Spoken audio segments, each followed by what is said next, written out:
This conference will now be recorded.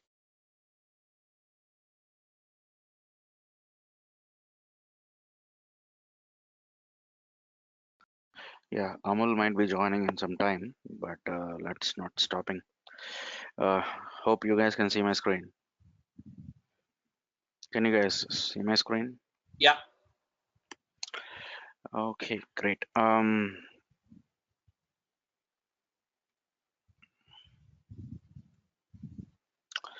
So just a small recap, guys. So what we have done yesterday. So we continued with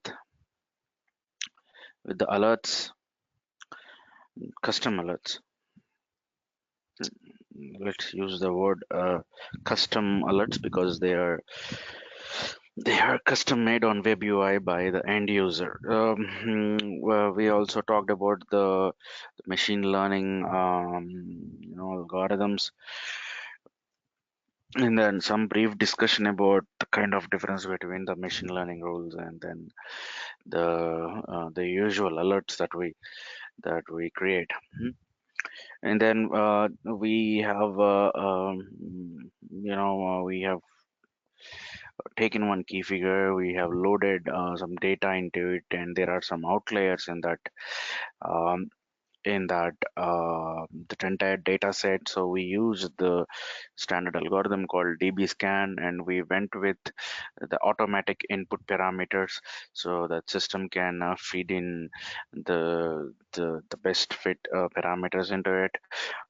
So we have seen the alerts coming in for all the outliers that are there compared to that entire data set. So that way we can utilize the machine learning rules to identify the outliers in any of our planning results, or in any key figure, I would say. So then after that, we continued with the model configuration, so how we configure the entire planning area in the entire IBP system. So for that, we took a scenario called capacity planning, and then we'll keep on building on the scenario, on that maintenance planning. We'll see how where we should start and how we should proceed, and what all elements will come into the picture. So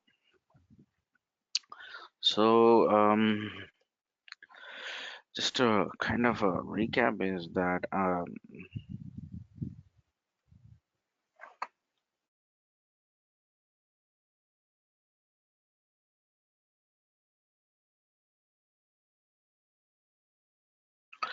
so there would be a maintenance job. See,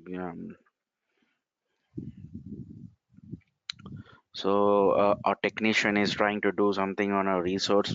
I mean, here this just kept an image here. So there is a maintenance job activity, and then we need a location, the production facilities, or it could be DCs or warehouses, or it could be anything. Okay, and then we have the resources itself, the assembler lines. So so the entire objective of this entire scenario planning, the requirement is that the planner should be the planner should.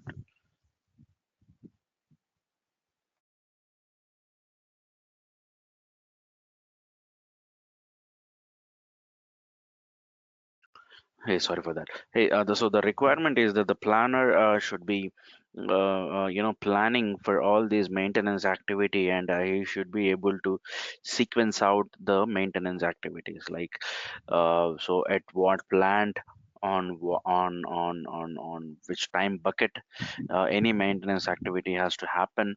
So we went with a flag 1 or a 0. 1 means the maintenance will start in that particular time period for that particular location and a particular maintenance job. So so the planner should be able to go and maintain ones and zeros across the time horizon. um, and then system has to do some automatic calculations in the back end, and it has to do the subtraction of how much of the capacity will be consumed if a particular maintenance activity happens inside a production facility on a particular resource. So that we'll see for today. We'll continue with the entire configuration from scratch. And tomorrow, we'll try to build on that. We'll further complicate it, and we'll see how different key figures and planning levels comes in hand. Okay, so for today, we'll do one thing. So we'll create these three master datas: maintenance job master data, location master data, resource master data. But location master data is a standard master data, and this will be already configured in your system. If you have inventory optimization and the location master data is like, it's already there in your system. So you can reuse that location master data, and then the resource master data is also there. It is part of the supply planning module. So the resource master data is also there. So only thing is that we're going to create a custom master data called maintenance job. So there we'll create custom attributes like maintenance job ID, maintenance type, maybe a technician name also will give. So one master data will create, and then the key one, um,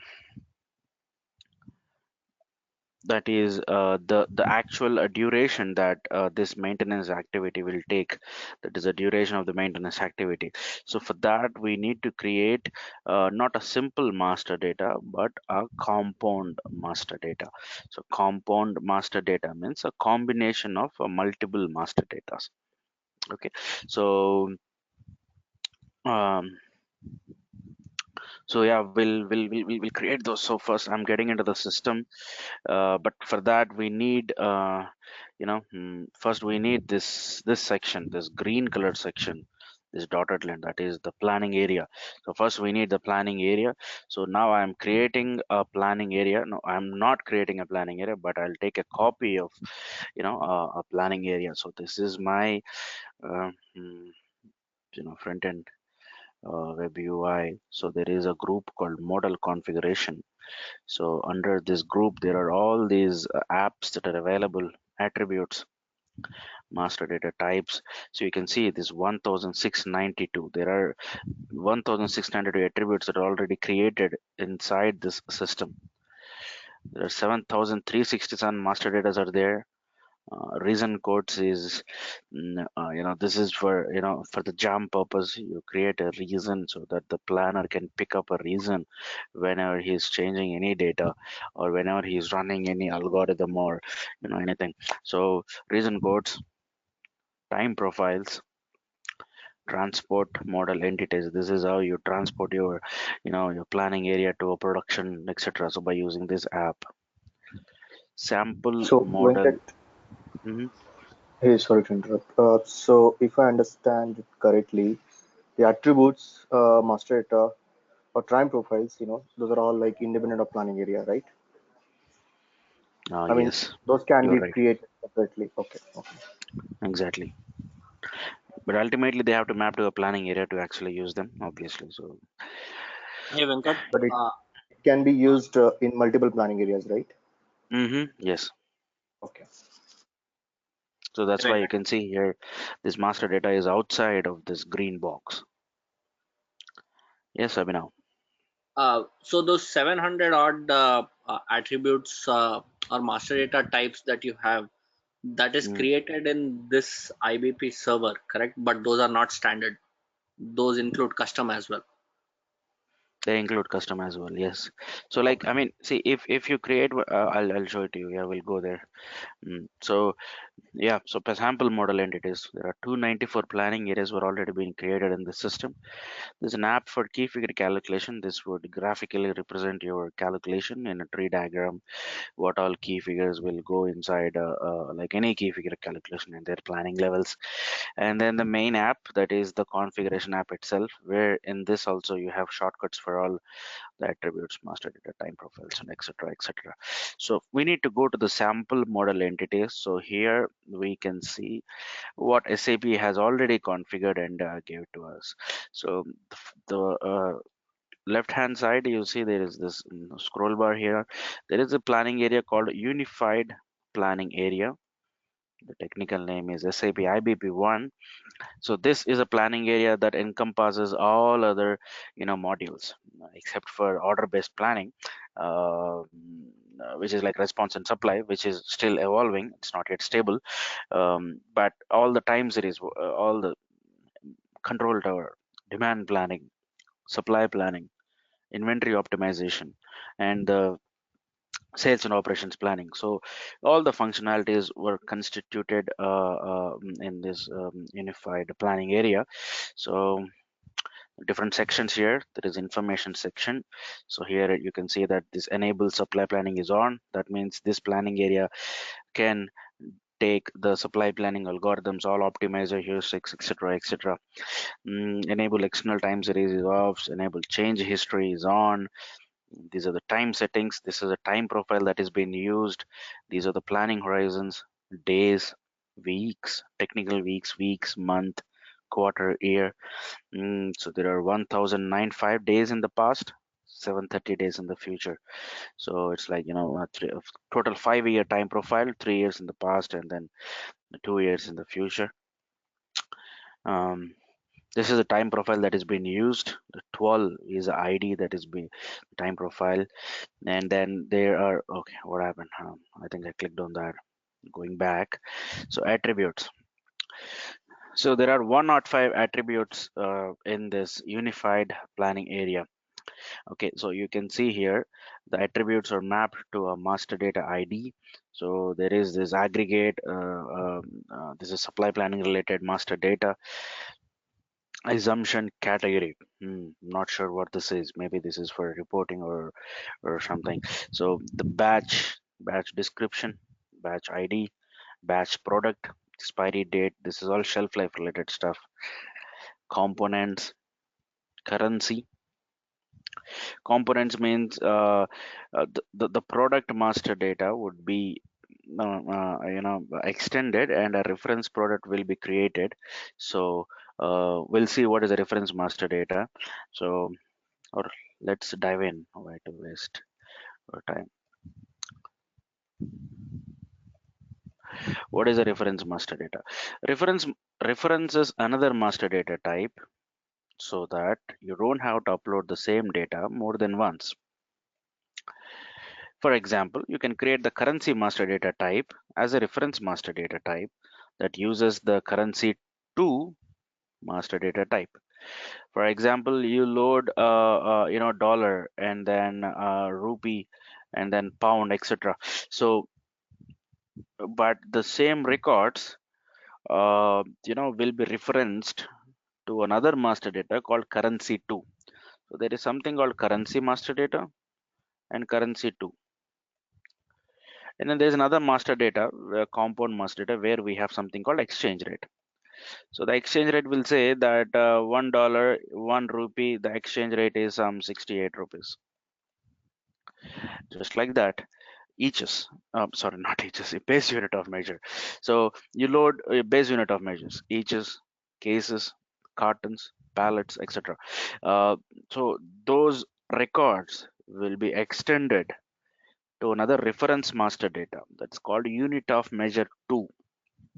So now you have unit of measure, and there's another master data called unit of measure 2, and then you have unit of measure conversion factor.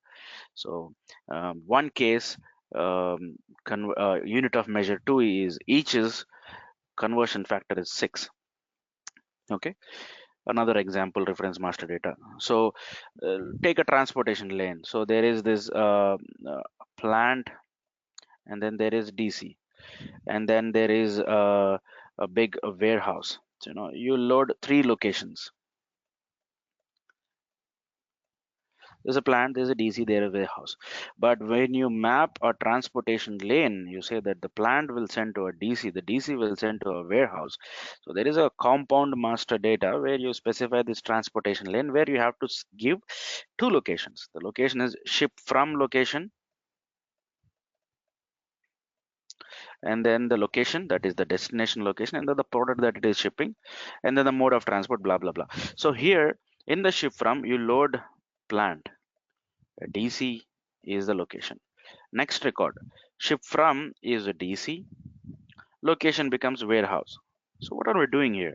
So we are loading the location entries into another master data type called ship from location, which is a reference master data, which reads the values of its referenced master data. So in that case, you don't have to load the data twice. So and we cannot actually load data into this master data. So if we come back to this, example, the components. So we cannot load any data, like for example, you're making the smartphone and then you need a chip, you need a speaker. So but you load them, you load the smartphone chip and then the speaker as 3 different products, but inside there is a reference master data called component, which would extend these as a component so that you can use this in the BOM item, and then you can say that I need 2 speakers to make one finished good called smartphone. I need 1 chip to make one finished good called smart, etc. So we'll understand. I mean, eventually, we'll go there. So yeah, there is a compound component master data, and these are the attributes that are mapped: component product ID, component description, component family, component subfamily. And then there is a currency. It has 2 attributes: currency ID, currency description. And then there's another master data called currency 2. This is a compound master data. So you can very well click on this. System would take you to that master data. So this is currency 2 is a technical name. The business name is a target currency. Description is target currency. The type is a reference master data. This is it is referencing IBP currency, and this is IBP currency 2. So it is used in master data 1. So if I click on 1, it shows the exchange rate. So now if I click on exchange rate, system would show you exchange rate has 3 attributes in it. You see there are 3 assigned attributes. First is currency ID, next is target currency, third is exchange rate. And these 2 are key attributes. So here you will maintain currency ID is dollar, currency 2 is rupee, exchange rate is some 0 point something. Going back, so you can see the navigation, right? It is so smooth. So yeah, we'll get to understand, because we'll spend a lot of time on this. So whatever doubts you guys have, it will eventually kind of simple common sense kind of a thing. So yeah, so we are continuing with the master data that are available in the sample planning area that SAP provides, that is unified planning area, SAP IBP 1. Currency 2, customer, customer channel, customer country, customer description, customer group, customer ID, customer region, customer sales representative, customer sales VP, the customer is valid or not. So like when you guys are implementing, let's say the first thing you guys are going to do is take a copy of this unified planning area. Welcome. So, can we refer or can we move this to, there's a term, right, in ECC, phantom assembly. Sorry, what's that? Phantom assembly, where actually we group the different components together, but that is not actually we use in the calculation. Phantom assembly, like for example, Phantom assembly, you're saying? right? Yeah. Okay. So can Sure. we relate this to this? Relate what? to this like compound master data? Uh, no, no, no, no, no. No, compound master data is like so let's go here. Let's also talk about this compound master data. Compound master data. Where's my cursor? Come on. Yes, compound master data. It combines two or more master data to represent a valid combination of the component master data types. For example, you use the product and the customer master data types. As not all products are sold to all customers, to represent the valid combinations of products and customers, you create the customer product compound master data. So you're getting. So when a key figure data containing the keys, product ID, customer ID is loaded, the system checks again the component master data type for valid combinations and stores data only for those. For example,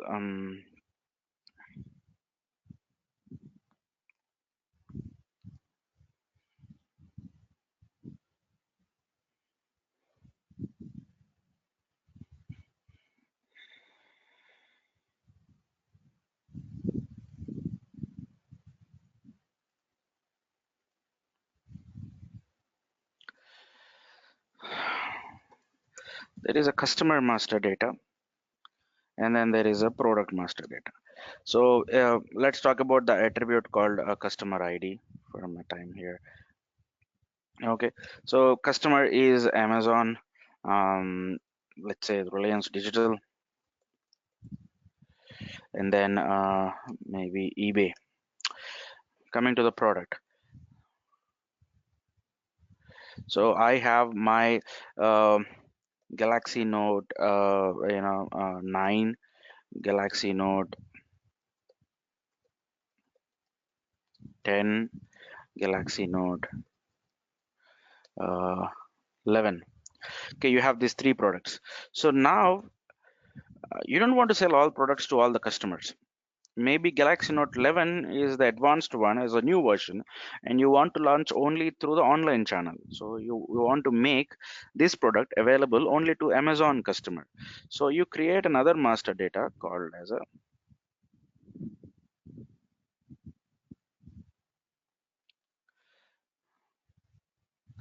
this is called customer product. So this is already there. I mean, I'm just, we don't have to reinvent this. So this is customer product master data is already there. A compound master data, which is formed by combining two master data, customer and product. So now here I'll say this is Amazon, and then here I'll say Reliance. Reliance will have only the past products, I mean the old products. eBay is like, completely old. So only Galaxy Note 9 would be there. So these combinations were being loaded into the compound master data called customer product.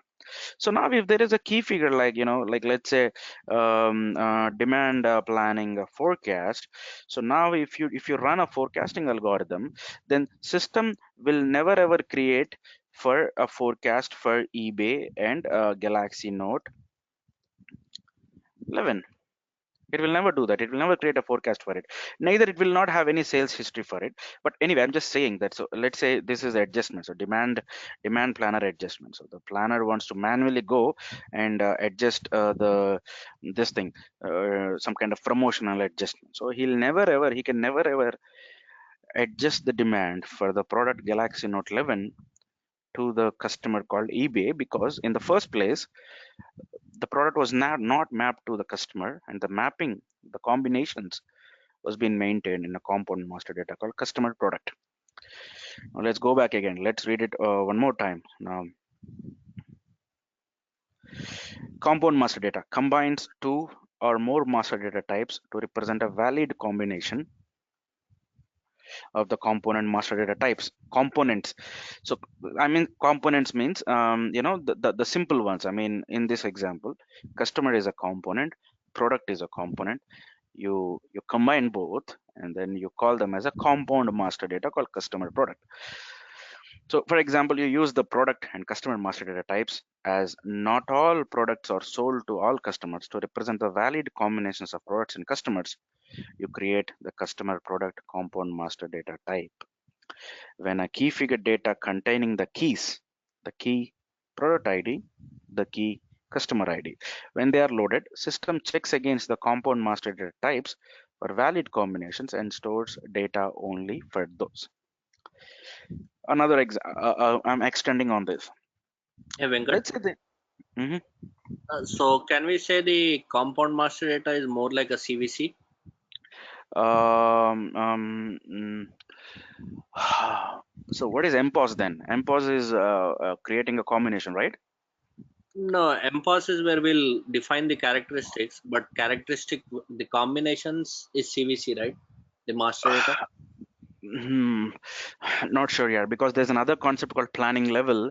So there you actually create the right combinations for a Okay. particular key figure. So we'll Okay. go there, huh? I mean, Yes. once we complete the entire model config, then we can come back Sure. on these all these Okay. stuffs. Now there is another thing. Let's say, so there is another thing called unit price, the price at which you want to sell all these three products. Now tell me. So when you want to load this unit price, as a business requirement, you have to think that where should I map this attribute to, what master data? Should it be a part of product master data? So can I go and say that my Galaxy Note 11 is $150? So can I go and say that?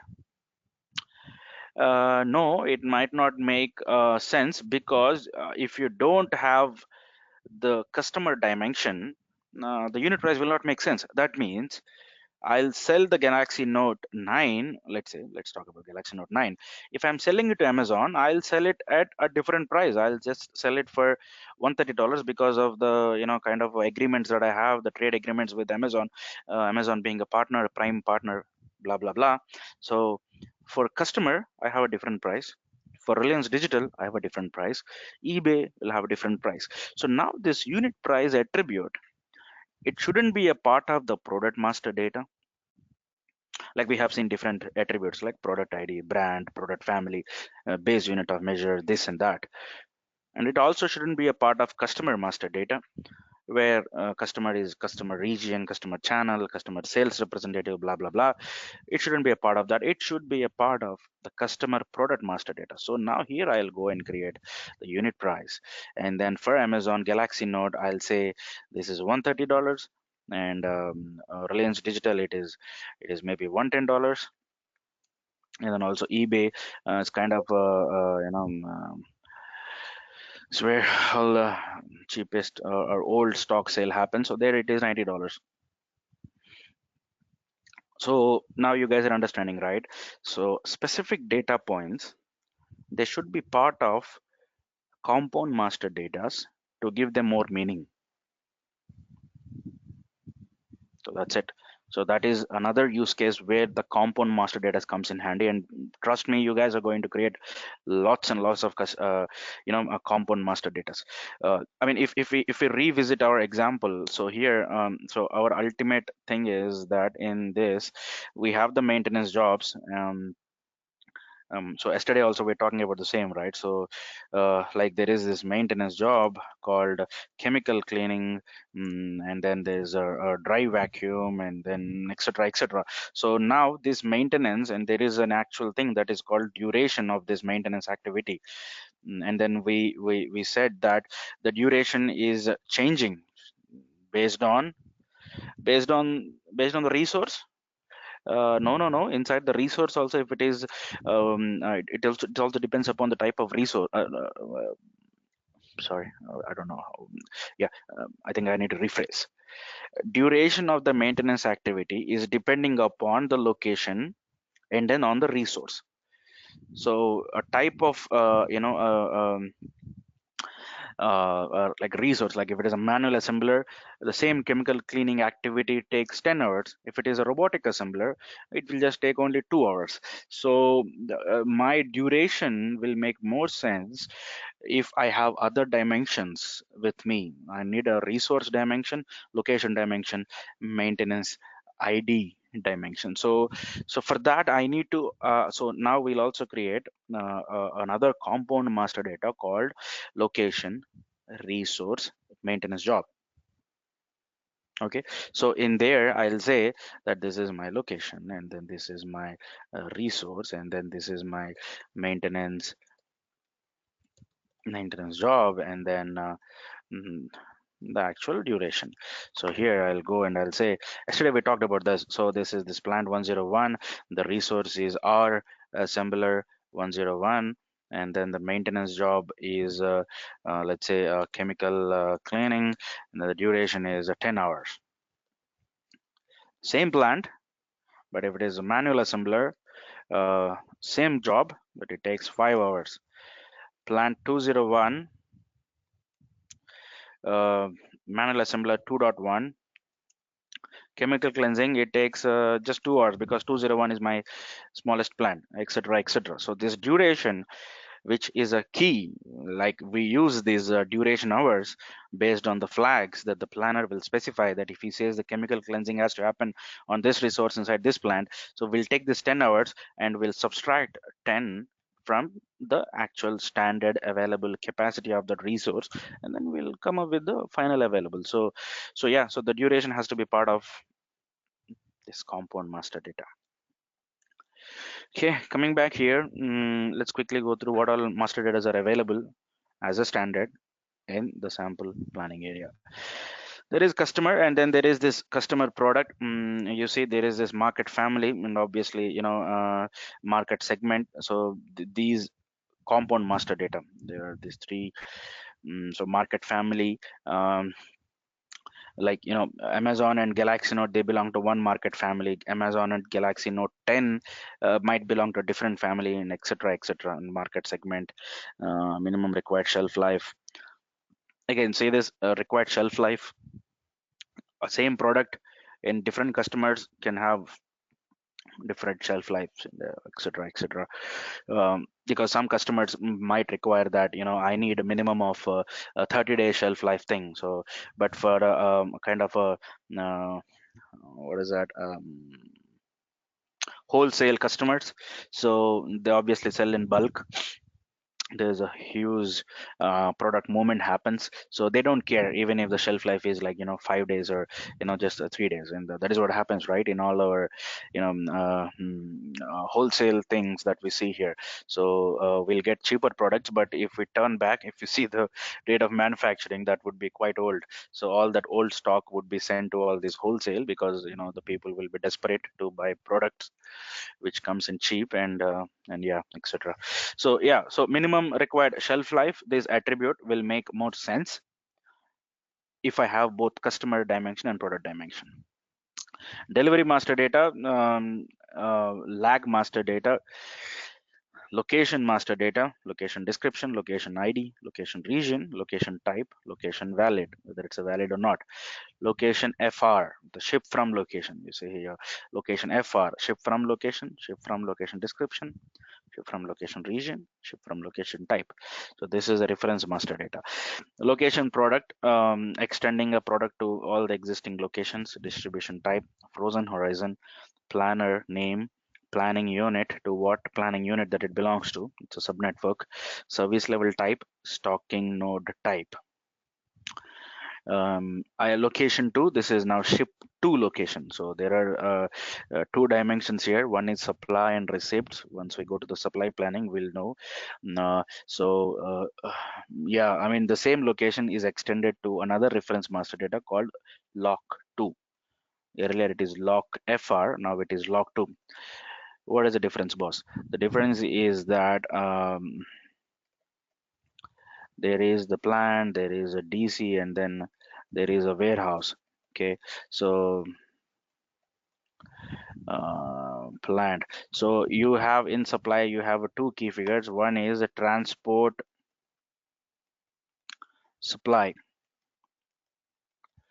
and then there is a transport receipts. Receipts is from a receiving location perspective. Supply is from a supplying location perspective. So here there is something called log, and then there is log 2. So if we talk about this transportation, what is log? Plant. Log 2, that means location 2. It is sending a location 2 called DC. This is week 1. It sent 100. Now the transport receipts is from a location receiving perspective. Let's say the lead time is 3 weeks. Okay, so here it is supplied on week 1. It is visible on a key figure called transport supply, but the receiving would be displayed in transport receipts key figure. On week 3, the 100 would appear here. In between, this 100 would be available in the in transit supply and transit receipts. So now coming back to transport receipts, so this is from a receiving location perspective. So here I'll have the location ID and then the ship from. So ship from is same. Ship from is planned. Location ID here is DC. So now what is happening? So the same location planned and DC, they were being extended to location master data, location to master data, ship from location master data, log to log FR. Okay, so you don't have to load data for ship to location and location from master data. You just load data into location master data. System would extend it to all the ship from, ship to. Okay, so and when planner, if the planners from a plant perspective, they want to see what goods are going out, they always want to refer their location in the location ID. The destination would be available in the log 2. So the planner from the plant, he opens, he sees transport supply, he knows that okay, on week 1 100 units are moving in, week 2 50 units are moving in. That's it. That's all he's worried about. He never worries that when they'll receive. But from a DC planner, when he opens it, he opens from the location dimension, and his location is DC, but there is a ship from, which is a shipping location, that is a plant, and then he sees that he's receiving week 3 he's receiving 100, week 4 he's receiving 50. Okay, so yeah, we'll go to the supply planning there. Yeah, we can deep dive into this. There would be some deployment scenarios, we'll cover it there. But just understand this, that a location would be extended to two reference master datas, ship to, ship from, and you don't have to do anything. The config is already there.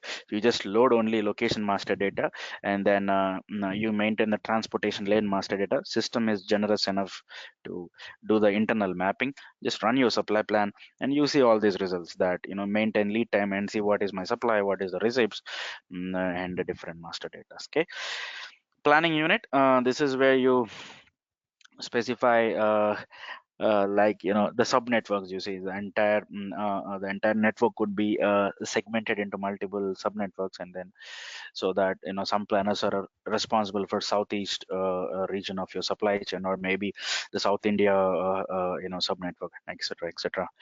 Is IBP priority? Not sure where this comes in. Next is a product master data. It's huge. There's so many attributes in here. ABC ID, ABC locked, brand, category, MAT type ID, material type ID, PLM status, product description, product family, product group, product ID, product subfamily, base unit of measure description, base unit of measure, XYZ code, XYZ locked. And trust me, when you're implementing it, every company will have a different product hierarchy. They would come up with different attributes.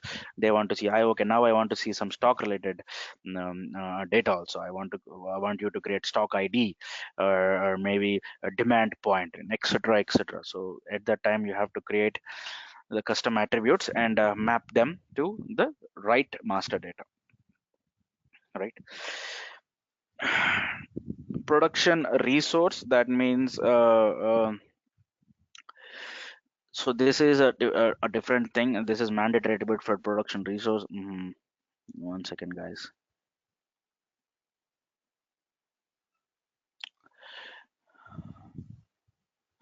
Yeah, so there is master data called production resource. This signifies the production resource. So the actual, the way the production happens. So there are other resources like, the inventory handlers and storage resources and etc. So those should be maintained in another master data called, where is that? There is also a transportation resource. Where is that resource?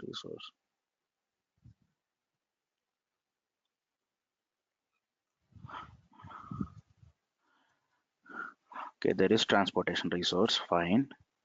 There is a resource master data, fine. Production resource, fine. Transportation, that's it.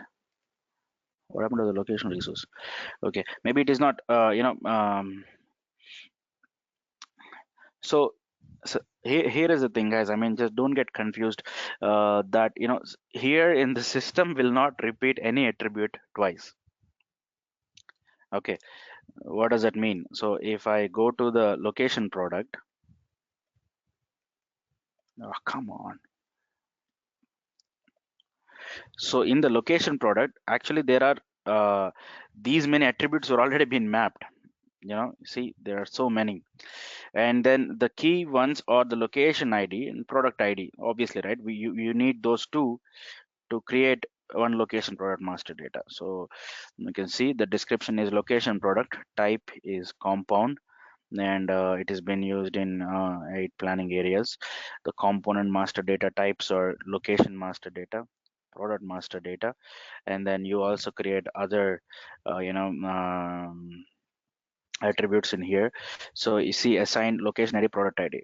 So if I go back here, but it is not showing location ID, product ID here. Why?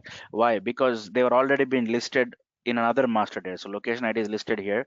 That's why it is not repeating it.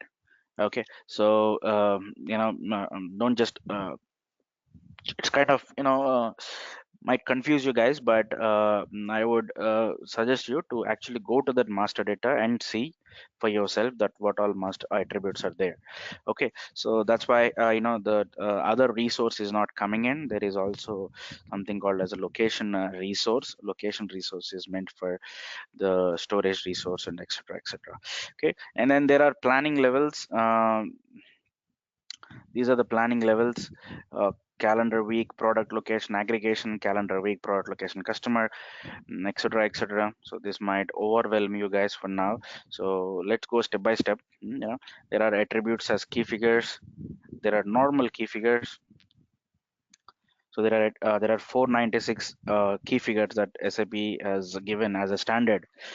Okay, and then you can take these and then you can start tweaking them. For example, there is a key figure called alert capacity overload. This is an alert key figure. So if you click on this, system would display in a graphical representation. Okay, where is that? Okay, I think for that you need to go to a different app. So this is a key figure, some key figure options, whether it's edit allowed, it's not editable, aggregation mode, blah blah blah. Let's go to the calculation definition. The calculation definition is that ALRT, capacity overload, if utilization percentage is null, that means there is no utilization, then there is no alert, 0. But if utilization percentage is greater than threshold, capacity overload threshold, then yes, it is more utilized, then you want an alert, so then pass on 1. So this is a standard calculation definition which SAP has written and which SAP has configured. So now if you don't want, I mean, if you say that I don't want to go with this definition, I'll go and hard code that if utilization percentage is greater than 99%, then give me an alert. So then fine, so you can very well go and change your calculations and then create your own, or maybe create a different key figure and then save it. Then in your planning area will have a total of 497 key figures, etc.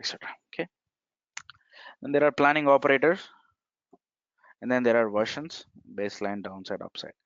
So this is what about the standard one. So anyway, we'll take a copy of it, and then we'll do our entire training would be on that, that copy of this thing.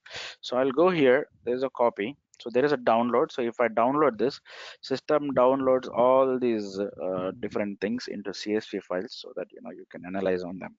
Okay. I'm creating a copy. There are four options available: create new with dependencies, merge with existing, replace existing, include dependencies. So we'll go there, but for now we'll take the create new with dependencies. That means creates an exact copy of the source planning area with a new ID, obviously, and copies the master data types and time profiles of the planning area as well. And it's not just the master data and time profile, but also all the key figures, etc. So I'm creating a copy. So now you're creating a new planning area. Give an ID. So I'm giving a test config 01. What?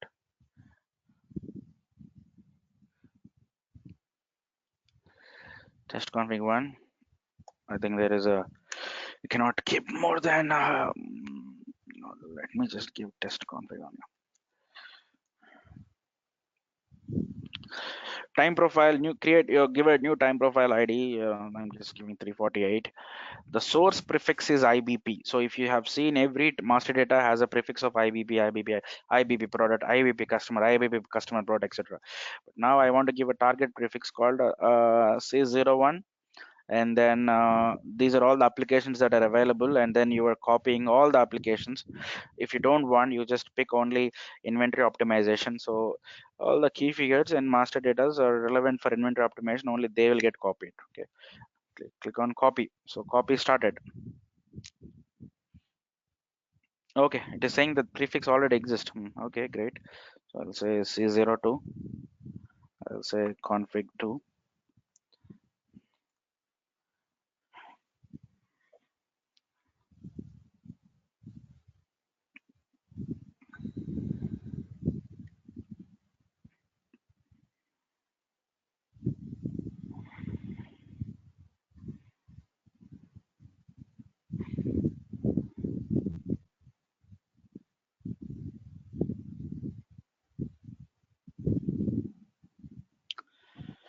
It will take few minutes. Venkat, till that time, what do we mean by source prefix and target prefix? What's that? To uniquely identify your master data. Okay, so our master data will start with those. Okay, Yes, naming convention. exactly. Okay, thanks. Because you have seen 294 planning areas, and I'm sure that 80% of the planning areas are a copy of unified planning area. That means a product master data was been copied 289 times, and with the unique prefix, you can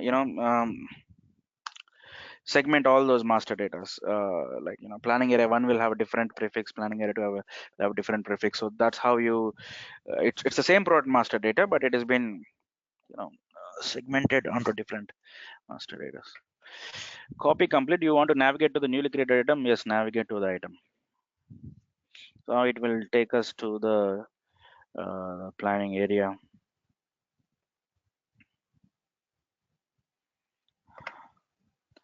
Edit header.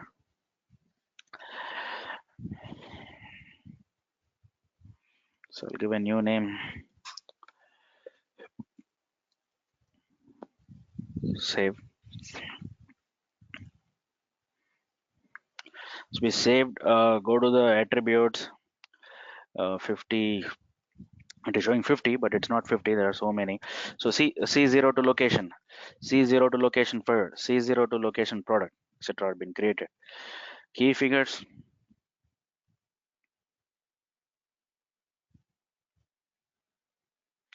$496 key figures already been created. So yeah, but they all are inactive. You see, inactive. So let's activate this. So where were we? So we are in this process now. first define the model. I defined the model. I took a copy of it. So now, once I activate, I'm activating it. Then I load some location master data, resource master data, and then there's nothing to use. But we'll continue with this, and then again we define our you know maintenance jobs and all those master data. Okay, so yeah, why to activate it? Because activation takes some time, and let's go and create our master data for the maintenance jobs. Okay, going here, clicking on attribute, it will open up an app for attribute. So this is a configuration screen, guys. So here you can see everything: the attributes, master data, time profile, planning area, planning level, key figure, versions. So clicked on attribute, it opened up an app for the app for attributes. So if I first scroll back, Hey, Venkat, did you just hit the home button to go there? which one? No, how did we This, just come to this screen? this screen. Yeah. So we were Yeah. in the model. So to come back to the screen, do we just hit the home button or? No, home button will take you to the entire, the home screen of it. So I clicked on the under the model configuration. There is an app called configuration. Where is it? Configuration. So this is from here. You can navigate to all other different elements of your planning area, like Got it. attributes. And so I clicked on attributes. So it opened up this app. So there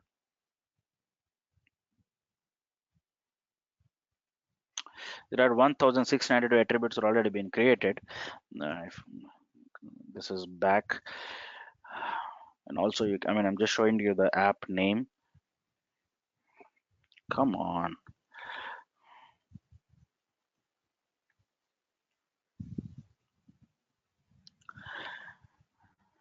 Model configuration, attributes. Click on this app, or you can also in the configuration you click on attribute. This would open up. So obviously a filter section on top, like in every app. So there's a filter always. It shows all the 11692, and some are active, some are inactive. Um, the length of that attribute, the data type, whether it's a varchar, a decimal, or integer, or what else we have? I think a timestamp maybe, and then the length, master data types, to what all master data this has been assigned to what all planning areas that this has been assigned to. Okay, the time profile. So clicking on new, I'm creating a new attribute. Simple and straightforward. So let's create master attributes called C02 maintenance job ID.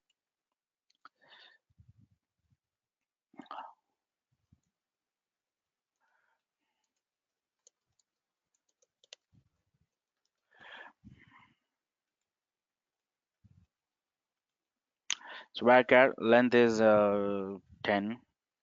Click save and new, creating a new one. What happened? It is saying that it's already there. Okay.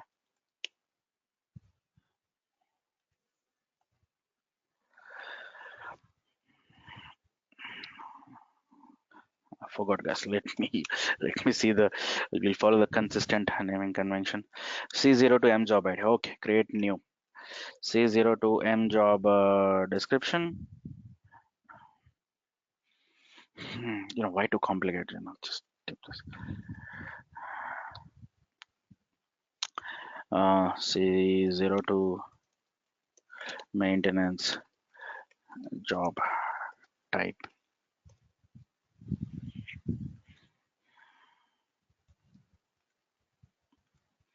20. Save and new. C02 M maintenance job technician.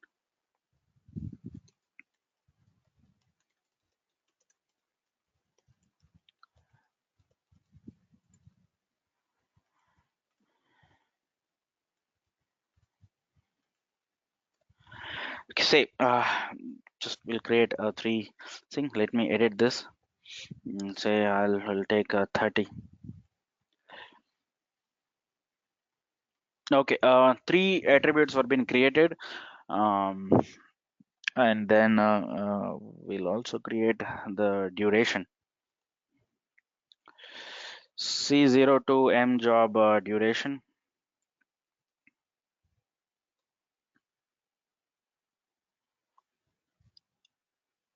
One second, guys.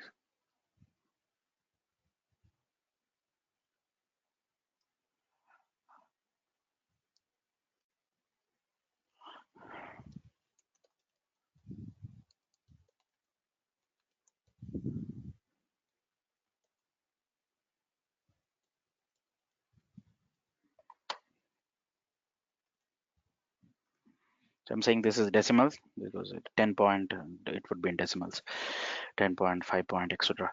So I've created 4 attributes for now. So now let's go to the master data, and then, and they all are inactive. Let's go, and I'm clicking on the master data types here. It would open up the master data app. So we'll create, see, maintenance job master data. Location is already there. Resource is already there.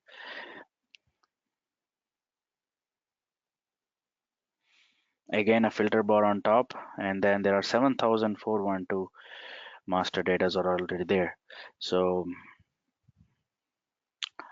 click on simple. So 5 options. Clicking on simple, I'm creating a simple master data. It's called maintenance job.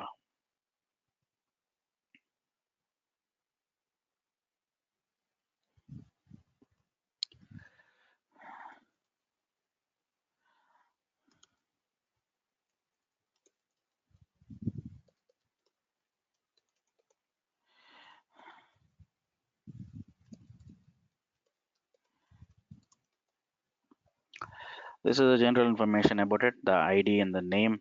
Now comes the assigned attributes. Okay, so I'm adding it.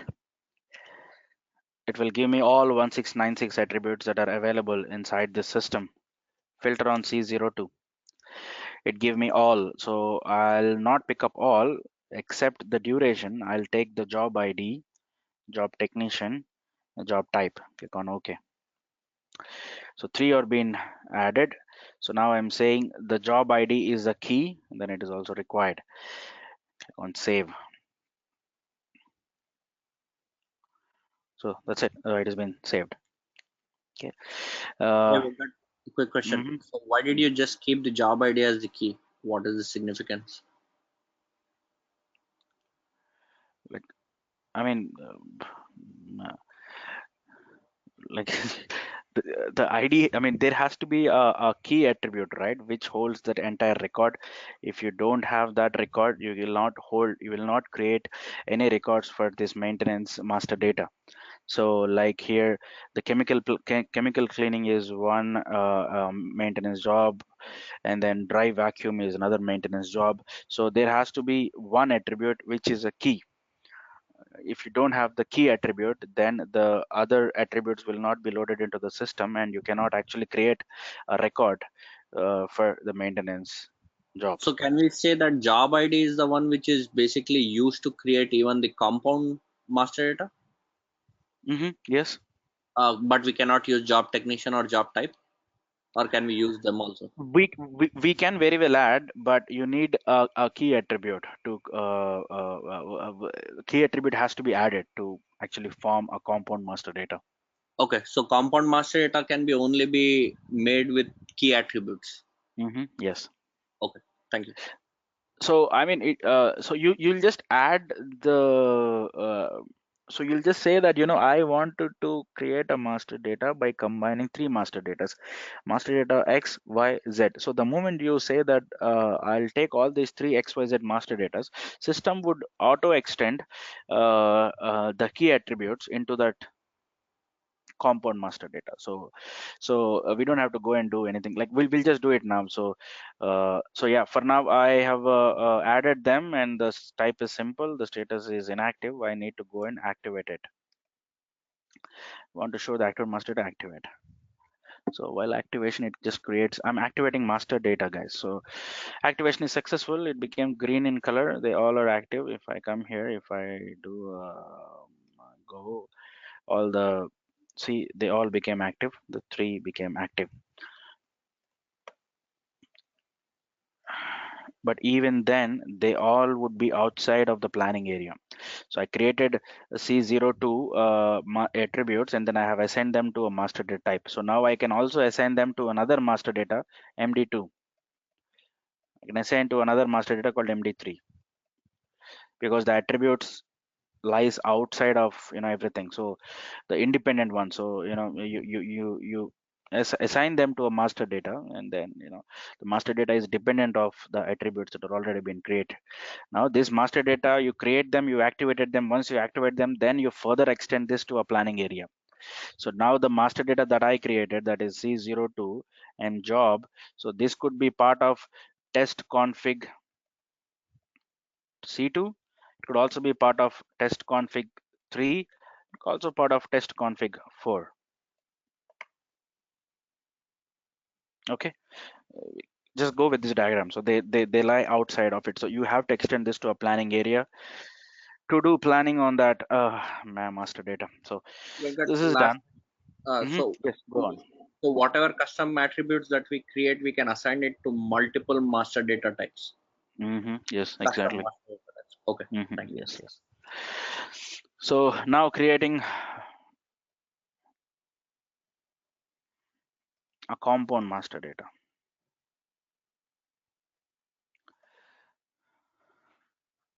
C02 lock resource mjob.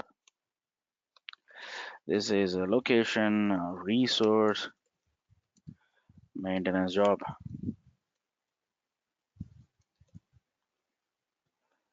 Okay, it cannot take more than that.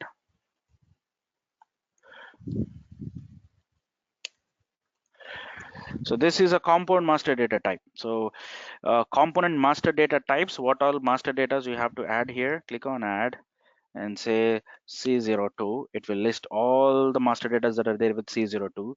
So I'll pick up the C02 location, and then where is the resource? C02 resource, and then our C02 maintenance. Where is that?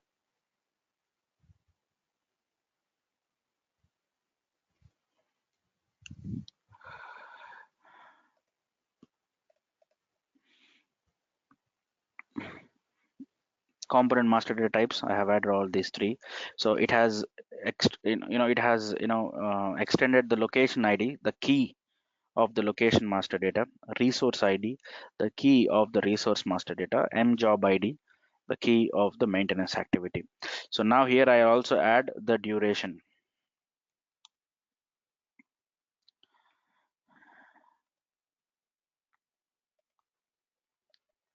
maintenance job duration. Okay, now I'm saving it,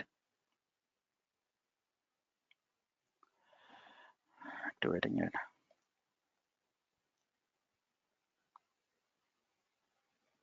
Activation successful, status is active.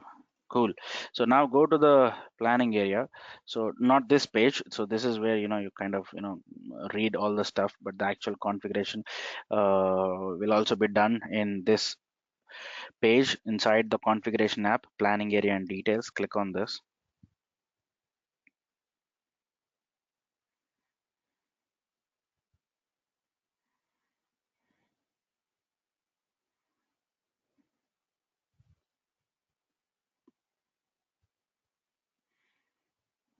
So I have opened multiple pages.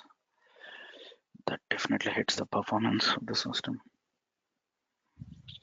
Okay, test config 2. Yeah, test config 2. This is active, right? Cool.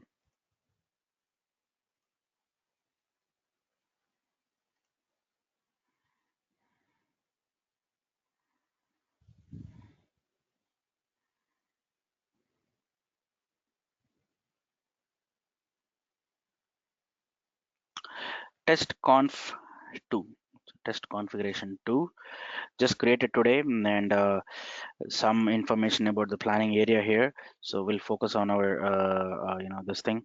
So the maintenance job. So okay, come back to the section. So this is a section where you assign all your master data. There's a drop down here which has three things: available attributes, selected attributes, that means the attributes that were selected for this test conf2 planning area. If I go and do a search for CO2 M job,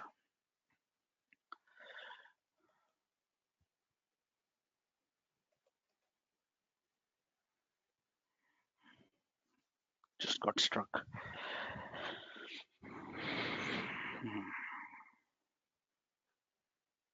Why is this planning area still inactive, Venkat?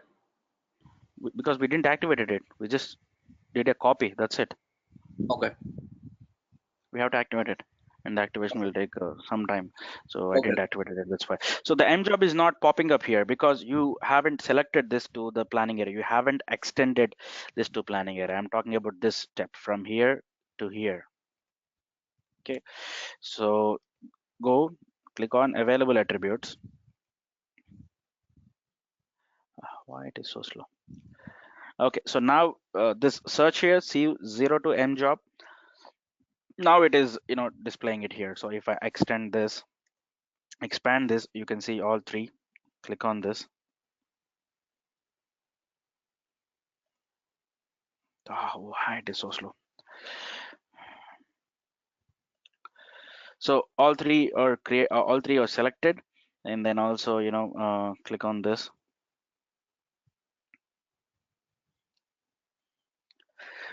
You've selected. So now you can ask that where is the location ID, resource ID. They will not be appearing because they are appearing in a different master data.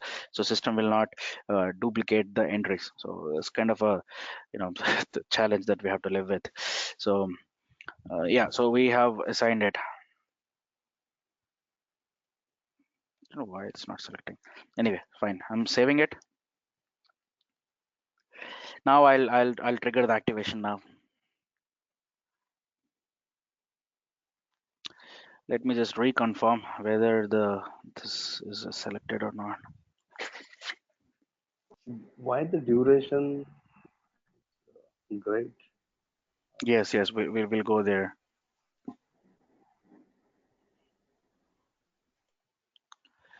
Okay, so it seems that it is not been selected. Go to available once again. Location, resource, M job.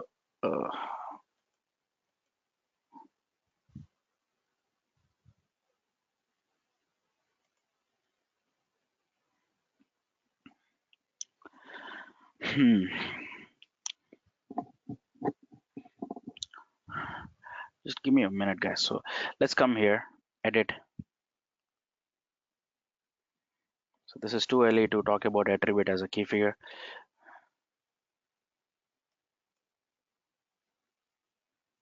That's fine. Okay, so 4 attributes: job ID, location ID, resource ID, job duration. I'm adding a new one. No, not adding a new one, creating a new one. You can create an attribute inside the master data itself. So I'll say C02 M job priority.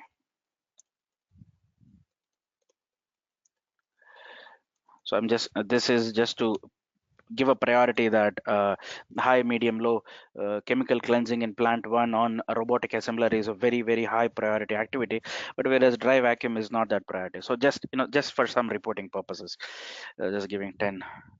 Save. It has been saved. Saving it.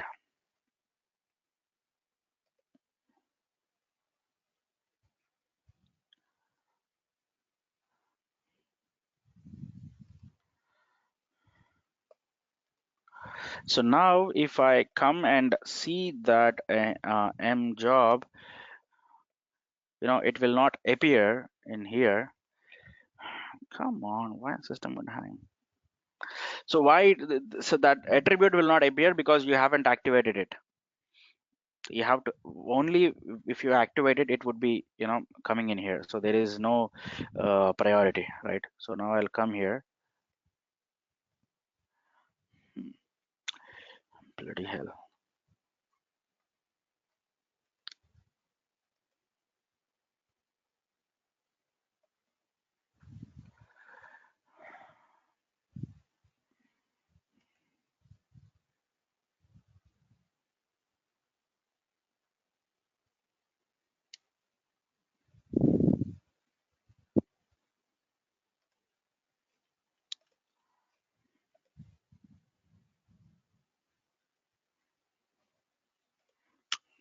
Okay, just leave that. But we need to trigger the activation. That's why all this fuss is happening. So for now, just forget about the duration part. Why this is grayed out, we'll go there. This has to be this has to be marked as an attribute as a key figure because it's a decimal value. So we'll go there. So once we get into the key figure, we'll understand it. So let me save this. Let me trigger the activation first.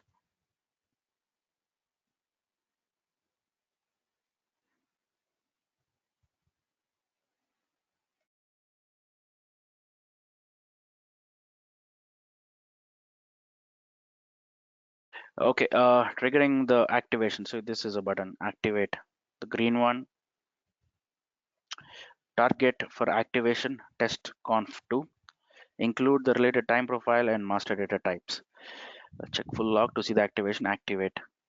Activation has started. See the log for check result. So there is this log here. You can click on this and open the logs in this app. A pop-up appears and it will show.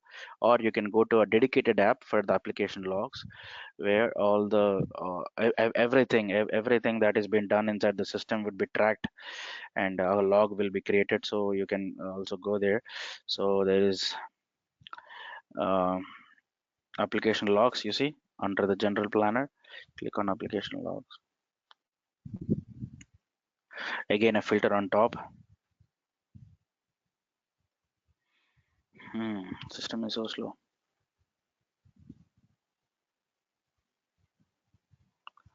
So this is the first one, I foundation.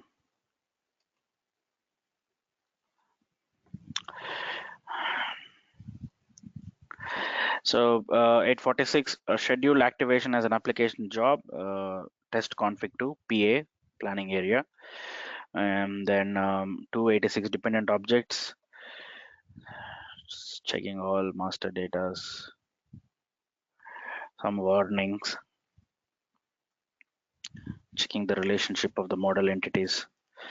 So it will take some time. And just another thing, that at any given point of time, only one planning area can be triggered for activation. You cannot, schedule two planning areas for activation at the same time, and one activation is going on, another planning area cannot be activated, because system is actually literally creating some kind of a database and artifacts and permissions and everything in the back end, so it cannot do it for two.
It will just take a minute.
Hey, I'll just be back in a minute. Right?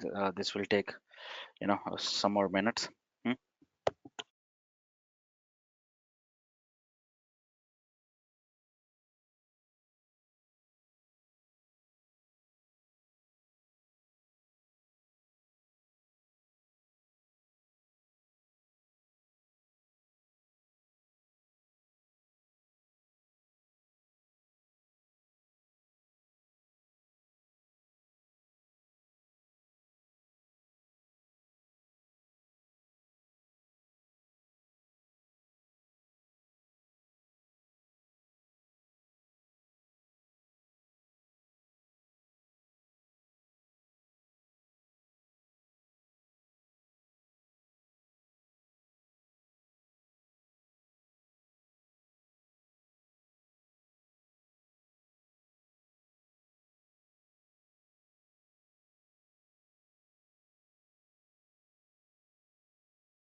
So it seems it was taking. Okay, I think it is clean up old objects for test config too. Yeah, now I think it will get done. So, so regarding this activation thing, we have to bring some kind of a process discipline into it when the actual, development happens in your projects. So, obviously, a particular time would be allocated for the activation run, because while the activation is happening, people cannot access the planning area. Means they cannot do analytics or get into Excel sheet and do all the planning, because it would be get locked. They'll get an error message saying that the activation is going on. That's number one. And number two, um, uh, you know obviously there will be different teams working on in your IBP system. There would be demand planning team, if there is inventory optimization, if there is control tower. So a lot of people will be doing lots of different things inside the planning area, right? So if you're doing something and if you're done with it, and if you trigger an activation, and whoever is working on it, so their changes would get lost. Or maybe you might even get an error message saying that, you'll get an error message that if he has done an incomplete configuration, right? So like there would be a time dedicated for, like, in the offshore working hours, so we'll drop an email. And usually in the client business hours, we'll not trigger the activations, because we want the planning area to be active and fully alive for the clients to access and do their planning. I'm talking about, I'm not talking about the production environment, huh? So I'm just talking about during the configuration itself, during the development itself, testing phase, etc. So yeah, so has to be a discipline in triggering the activations, and the team has to be notified that an activation would get triggered at so and so time, and please be done with your changes, whatever changes that you guys are doing. So Venkat, a quick question while the activation is happening. So just like any other system, does IBP also have like a development landscape, quality landscape, and a production landscape? Nope, it will not be like that. So you'll be getting only two landscapes. One is one system for all your development, QA and sandbox and everything. Basically it's just a planning area, right? So when I say sandbox, it is just another planning area where you play around. If there is a key field calculation, you go there, write it, you see whether it is working or not, no, etc, etc. So the two systems, one is the a production system where you have the planning area active for production planning area, and then you'll obviously have a kind of a copy of it, production backup in your in your QA landscape, and then also you have the development planning area and etc. So yeah, two systems. That's it. That's what SAP gives. Okay, so if I got you right, once we log into this front end, if we select the development planning area, then we are in the development system, and if we select the production planning area, we are in the production system. You mean to say the front end interface? Correct. So now Yeah. if you hit the home So button, we get to decide which planning area we want to no be no in. no no no no no no no. This is for the entire system, because see in the so it would be a different server link, first of all, a different server link, a different user ID password for production planning area, a production system, I would say, not planning area. And the QA system will have a different link, different user ID, different password. Okay. Okay, got it. Next, in the QA, there would be different planning areas. Like here, I showed you 295 planning areas are there. Now I can navigate between any planning area, and I can create an alert for any planning area that were already been created under the QA system. So under the QA system, you create your planning area for your production backup, and then your golden config, your development planning area, and etc. So Got it. So basically, we have different links for different landscapes. and there are only two landscapes. Got it. And do we still move them via transports? Yes. Okay, thanks.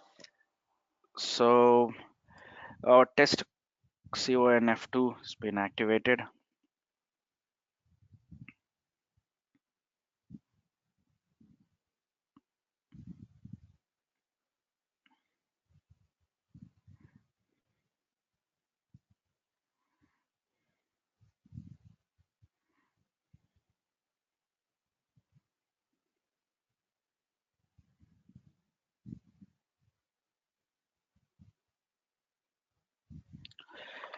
It's taking forever to. Before that, let's create a connection for our test config too. Click on log on. There are available connections there. Picking up config, editing it, create, edit, delete, duplicate, set as default, report, local connection folder. Edit it. The connection name is configuration. I'll give two. This is a server link, and then look up the planning areas. So system would connect to the backend on a system. After the authentication, in the drop down, you will see all the planning areas that are there. 237 planning areas found. Go to your test conf 2. Where is it? T. Yes, test conf 2. Okay. So this is the server test conf 2. Click on OK. Log on. Now you're inside your test config 2 planning area. There is no data now. It's a bad request because there's a time profile. So it is saying cannot read time bucket data for planning area. So time buckets is an important thing. We specified a time profile, but we didn't loaded the time periods. So we said 384 is our time profile, and then we haven't loaded any time buckets into it. Let's load the time buckets into it. Going to the home.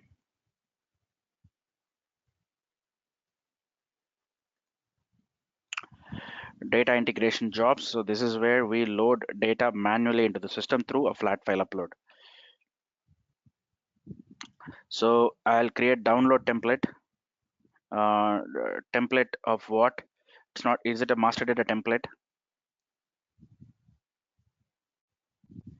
Okay, let's download a master data template.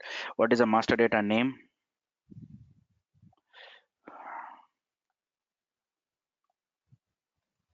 Come on.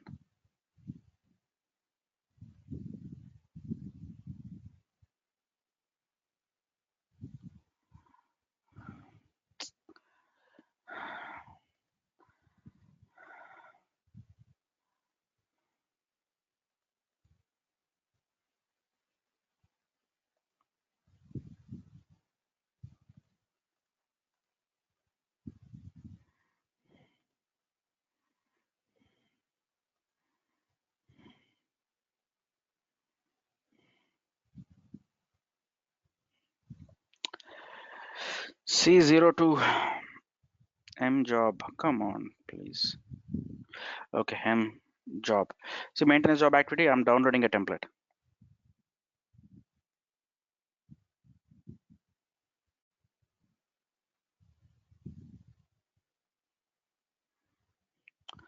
And I'm also downloading a time period. What is our time profile name? 1 second, I don't know why it's still loading.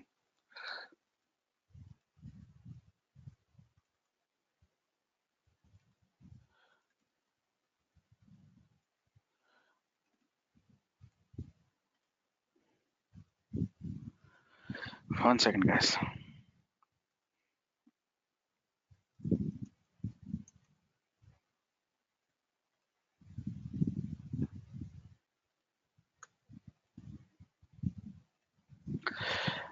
Let me delete the cookies and stuff. Maybe if that can help. It's been a long time.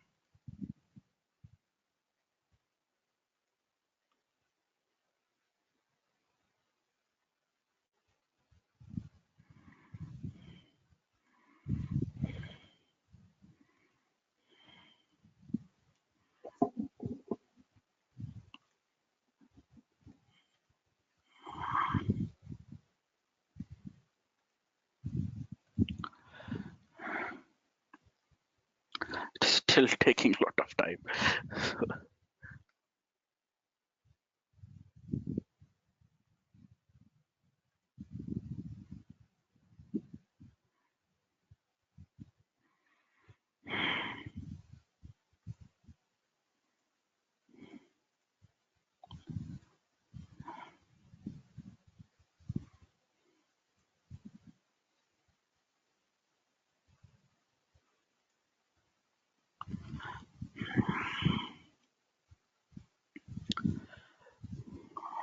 So yeah, before that anyway. So this is the template that has been downloaded for the master data called maintenance closes. So you see, it has 3 attributes. The one that we have configured. Just now going here and I'll say chemical cleaning, dry vacuum. Uh, what else we have? Um, anything that we can think of. Oil wash maybe. So technician name is John. John, maybe Steve. What is the job type? This is a preventive maintenance. I think the spelling is wrong. Like whatever, leave it. Then this is shutdown maintenance. So I loaded my data that I want to load into the master data. So saving it, close that template, planning area.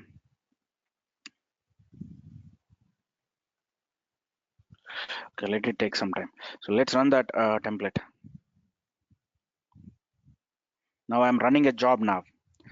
So click on the plus, new import job, master data, giving a name, loading for C02M job. This is the master data that I want to do an import. Browse.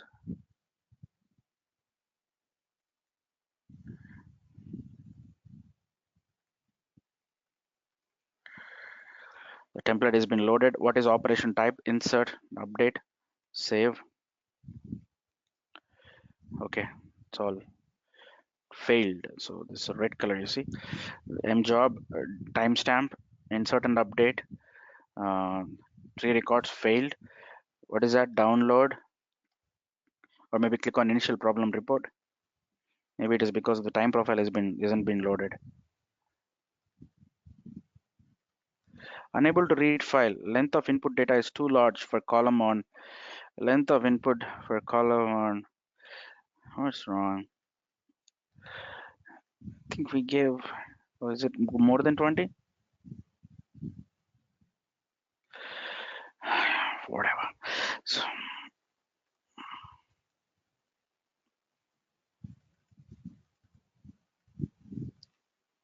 think I gave 20, right? So this is 1, 2, 3, 4, 5, 6, 7, 8, 9. This is fine. Maybe this preventive, I'll say preventive. This is shutdown.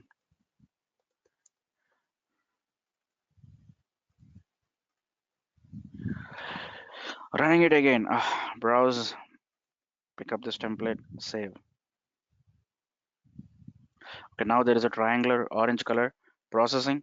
Total records 3. It will take some time. Let it take some time. Now go back to our planning area to identify what is a time profile. Test config 2.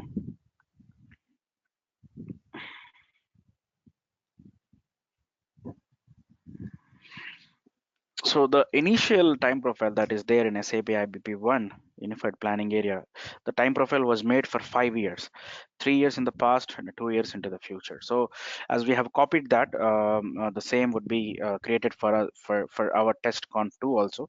348 is our time profile. Let's see whether this is done or not. Okay, this is successful. Three records were successful. You can download the log and see it. Now I'm downloading a template for time profile. Drop down, come on.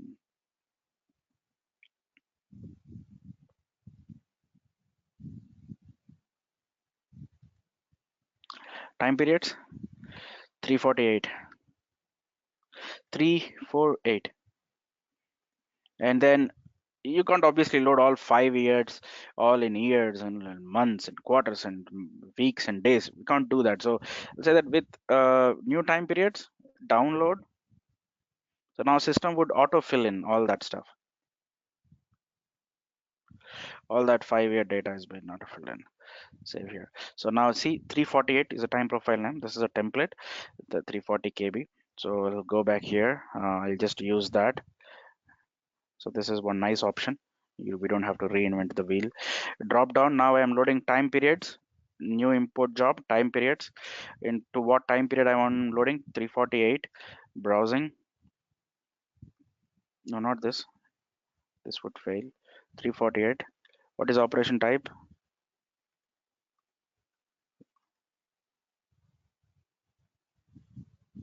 Okay, that's fine. I hope it is 348. Yes, it is 348. So there are 7,456 records out there. Those many days and weeks and quarters and months and years. So means system has intelligence that today I'm loading 5/6/2019. So system will load for future till 2021 of 5th of June. So system has that. I mean, system will, we don't have to go and recreate all the time periods. We can very well do, but it will take a lot of time.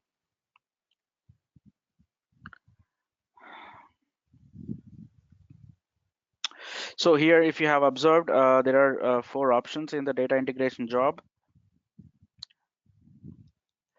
One is insert. I think you guys are all know aware of it. Insert and update. Delete and replace. Right. So what we just loaded, we loaded one maintenance job master data. And then there is this job ID, and then there is this job type, and then job technician name. Okay, and then what we loaded, so let's just say that we loaded chemical type is shutdown, whatever, XYZ. Okay, so now come on, I have this phobia or some kind of disease, guys. I have to, whatever I do, it has to be done properly, otherwise I can't take this up, especially the beautification part. Please bear with me. So yeah, this is there, that is loaded in the S4, I mean in the HANA system. So this is already been loaded.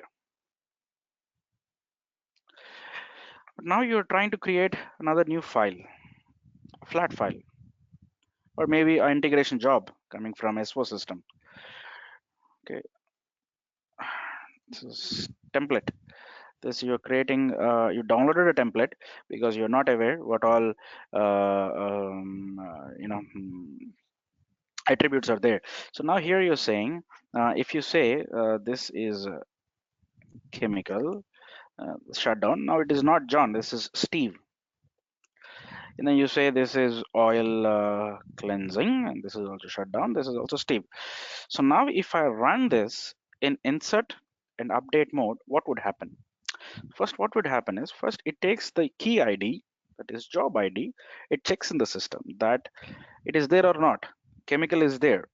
So what it will do, it will update. It will update the job type with this. Shutdown would be copied here. It is shutdown. That's fine. Job technician name is Steve. Here it becomes Steve.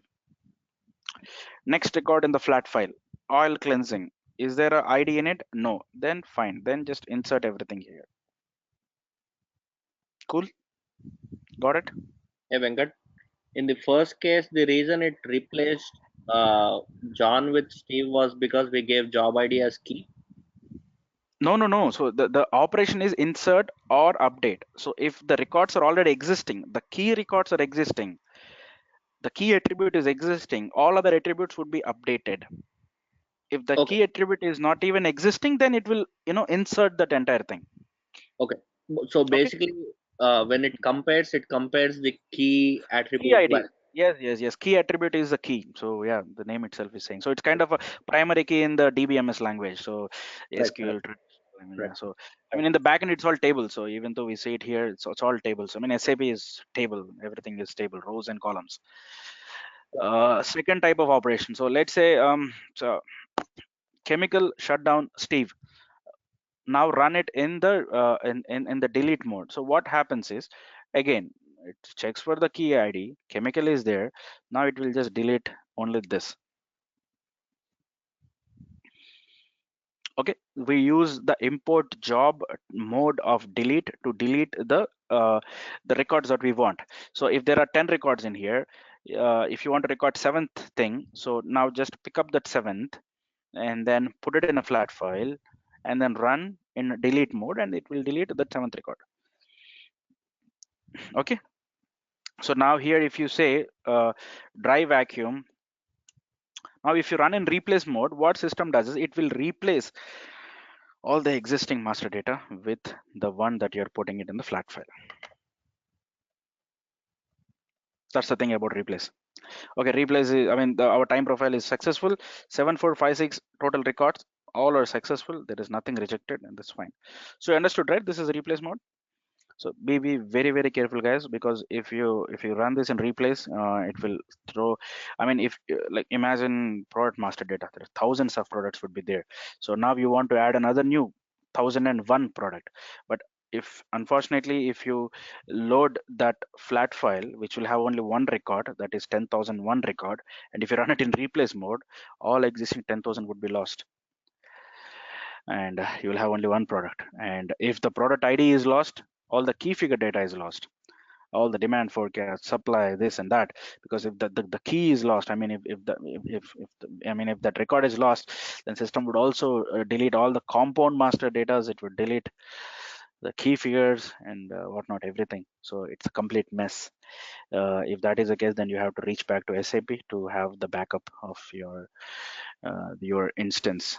Like, then they'll do a retrieve and then they'll give it to you. It's kind of a big mess. Yeah. Okay. Yes, we're done with that thing. Now let me go to the configuration to login. Now the login will happen.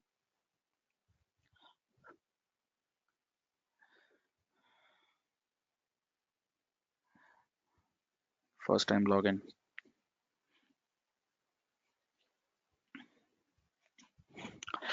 Okay, so now I'm going to the master data workbook, remember? So if I bring up the maintenance activity, click on OK. So three things that we just loaded: chemical cleansing, dry vacuum harvest. So maintenance job ID, maintenance job technician, maintenance job type. And so let's do one thing. The resource and location, we'll load it tomorrow, and then tomorrow we'll also create the planning levels and then the key figures, and then we'll start running our engine. So tomorrow we'll create the key figures, like what is the standard available capacity, and then how I need to maintain the flags, and if I maintain a flag, that is one, that how the capacity would be reduced, all calculations, etc. We'll see tomorrow. Okay, so just a recap, guys, what we have done today. So done some stuff today. So we went with the sample planning areas, and we had spent some time on SAP IBP 1, and we took a copy of SAP IBP 1, and then we have seen like what all different key figures, and like what is the standard config, and if we take a copy, everything would be copied, and there is a prefixes, we have to specify the prefix, we have to give a new time profile, and then you save it, a copy of it would be created, it would be an inactive status, and we have seen what all master data are there, and etc. And then we created a custom attributes. I should have given Z, but that's fine. We went with C02, and then we created a simple master data and a compound master data, and then we extended this master, and then we activated them. If you don't activate, it will not be appearing in the planning area screen. Then we have to extend the master data to the test conf2, and then we saved it and activated it. Activation is done, and then we can see the state is getting changed to active, and it took some time. It created all the databases so that we can load the data into the system. Then we wanted through the data integration job,